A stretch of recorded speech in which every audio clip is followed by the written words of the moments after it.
what's up you guys? It's Dorothy and welcome back to my channel.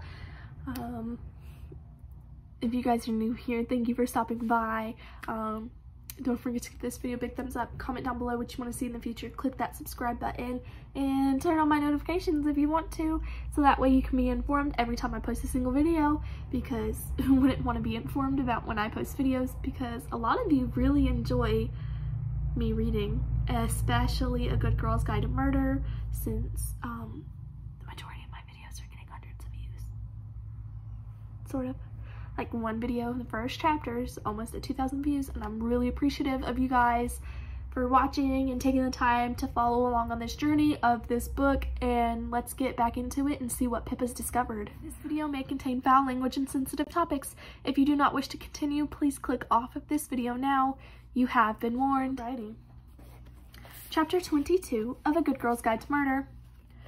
"Why are we here?" Robbie asked when he caught sight of her. "Shh," Pip hissed, grabbing his coat sleeve to pull him behind the tree. She peeked her head out past the trunk, watching the home across the street. "Shouldn't you be at school?" he asked. "I'm ditching, okay," Pip said. "Don't make me feel guiltier than I already do."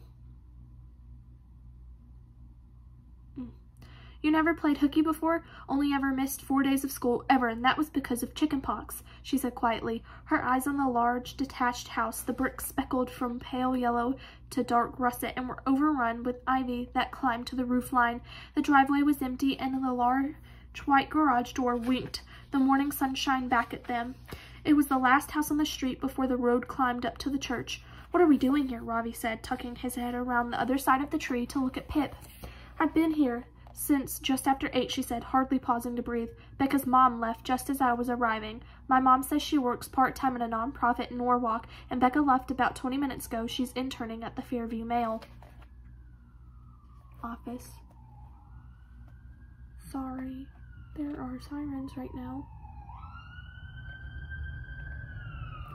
Taking a silent moment of prayer. Okay.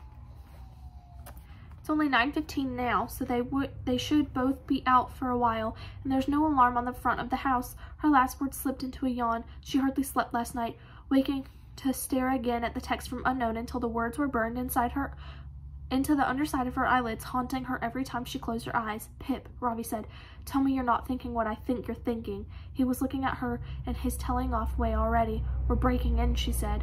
"We have to find that burner phone." He groaned. "It's evidence, Robbie. Actual physical evidence. Proof she was dealing drugs with Howie, and maybe the identity of the secret older guy. If we find it, we can phone an anonymous tip into the police, and they might reopen the investigation and actually find her killer." "Okay, but quick observation," Robbie said, holding up his finger. "You're asking me, the brother of the person everyone thinks murdered Andy Bell, to break into the Bell house. Not to mention the amount of trouble I'd be in, anyways, as a brown guy breaking into a white family's home." "Shit." Robbie. Pip stepped back behind the tree, her breath catching in her throat. "I'm sorry. I wasn't thinking." She really hadn't been thinking. She was so convinced the truth was waiting for them in this house that she hadn't considered Robbie. Of course he couldn't help her break in. This town already treated him like a criminal, and how much worse would it be for him if they got caught? "I'm so sorry," she said again, angry at herself, her stomach twisting in uncomfortable knots. "I was being stupid. I know you can't take the same risks I can. I'll go alone. Maybe you can keep a lookout?" He paused. "No," he said thoughtfully, fingers burrowing through his hair. "If this is how we are going to clear Sal's name, I have to be there. That's worth a risk. I'll probably regret this, but," he paused, flashing her a small smile, "we're partners in crime after all." "You're sure?" Pip shifted and strap of her bag fell to the crook of her elbow. "I'm sure," he said, reaching out, lifting the strap back up to her shoulder. "Okay." Pip turned to survey the empty house. "If it's any consolation, I wasn't planning on getting caught." "So what is the plan?" he said. "Break a window?" She gaped at him. "No way. I was planning to use a key. We live in Fairview. Everyone has a spare key outside somewhere." "Oh, right. Let's go and scope out the target, Sarge." Robbie looked intently at her, pretending to do a complex sequence of military hand gestures. She flicked him to stop. Pip went first, walking briskly across the road and over the front lawn. Thank goodness the Bells lived in a at the very end of a quiet street. There was no one around. She reached the front door and Ravi darted across, head down, to join her. They checked under the doormat first, where Pip's family kept their spare key. No luck. Ravi reached up and felt the frame above the front door. He pulled his hand back. Empty, fingertips covered in dust and grime. Okay, you'll check that bush, I'll check this one. There was no key beneath either, or hidden around the lanterns, or behind the thick ivy. Oh, no way, Ravi said, pointing at the chrome wind chime mounted beside the front door. He snaked his hand through the metal tubes, gritting his teeth when two knocked together. Ravi, she said in an urgent whisper, what are you?